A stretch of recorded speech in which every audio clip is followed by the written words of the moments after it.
Hello and welcome back to Computers Are Awesome, the YouTube channel, and I will be taking apart this Belkin router. So, let me start unscrewing the screws, and, oh darn, so hard doing this one-handed. Just gonna go crazy. Okay, so I got the first screw, now onto the second.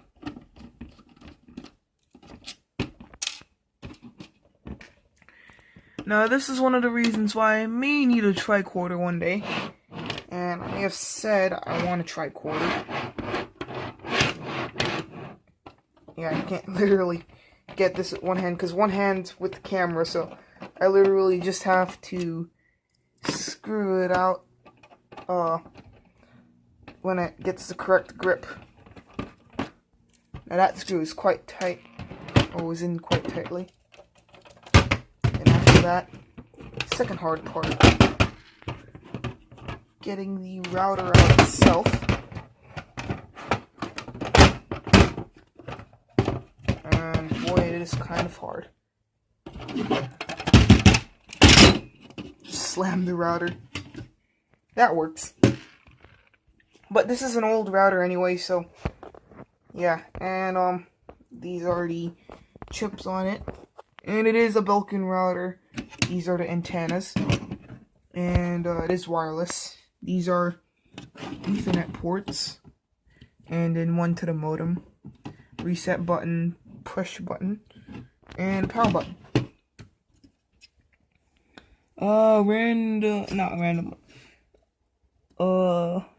E-tron Tech chip, which I never heard of.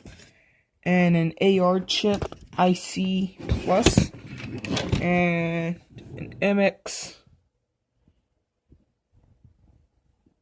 S080421. I have to go a bit closer on that one because I'm nearsighted. And I can't necessarily see things that are very small without some light. And yeah, these antennas are not connected properly.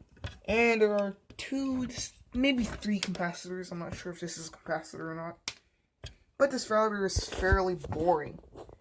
And, yeah, it's not all too boring, but it's just, not as fun as, some other electronic devices. It's not as fun to crack it open, see what's inside. Cause, well, yeah. I think this is a button. No, it isn't. But they should have light indicators. No, they don't. Yeah, but it's missing power cord. Power cord got lost somewhere. And, yeah, the router itself is fairly light. Ooh, man. Board just fell out. Oops. And sorry if I put the camera away from the board itself, although this is the board, this is the case. Now this would have once been very, very technologically advanced, but now you could probably find some of these places, some of these old boards for pretty cheap on eBay, because they're virtually worthless. The only thing that they're useful for is for secondhand routers that people, spare routers that people use. And some other people who don't have much money have to buy these itself because they're dirt cheap. And I've got to admit, maybe one day I might try to buy one of these older routers that actually work if I ever need a spare router, like just to mess around with, you know. Because yeah, these nowadays, like, routers like these, they're pretty cheap, but I don't think I'm gonna buy a router like that. I'm gonna buy, like, a newer, cheap router for,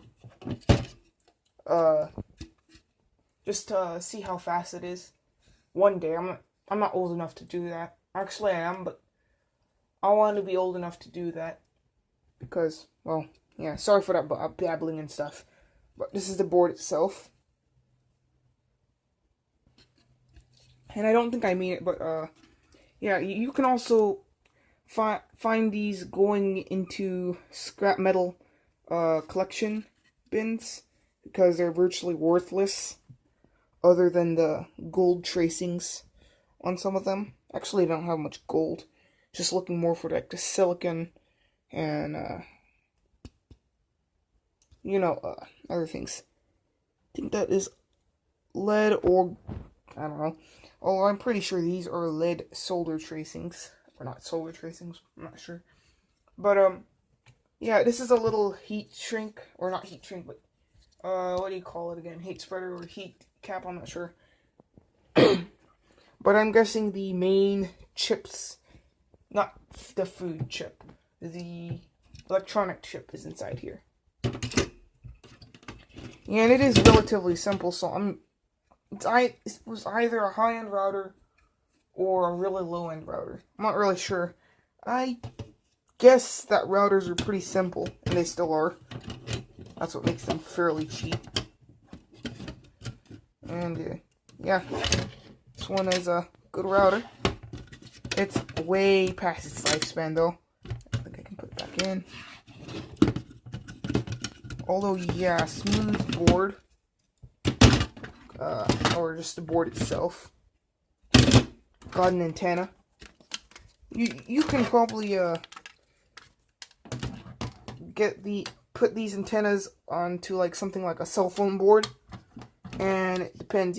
These I'm not sure. I think these are wireless antennas, or for the. I'm not really sure if they're just general use, but yeah, these antennas can be pretty useful. No, I guarantee they won't go more than 20 meters. Because these antennas are not necessarily high-powered. Or they don't have to be, but they're not specifically designed to go, like, over 20, 30 meters. They're only designed to be, like, in a space of a house. Or confines of the house. Yeah, but I stuck this back in. Let's just put all the cables back on. And this is an old Belkin router that, well, I don't think it works. And, I might not actually one day buy a router, because that's just not worth it. You can find, well, actually, which is better off to just buy a high-end router itself, because that's only like, $80, but that's a lot of money to me. So I might, if I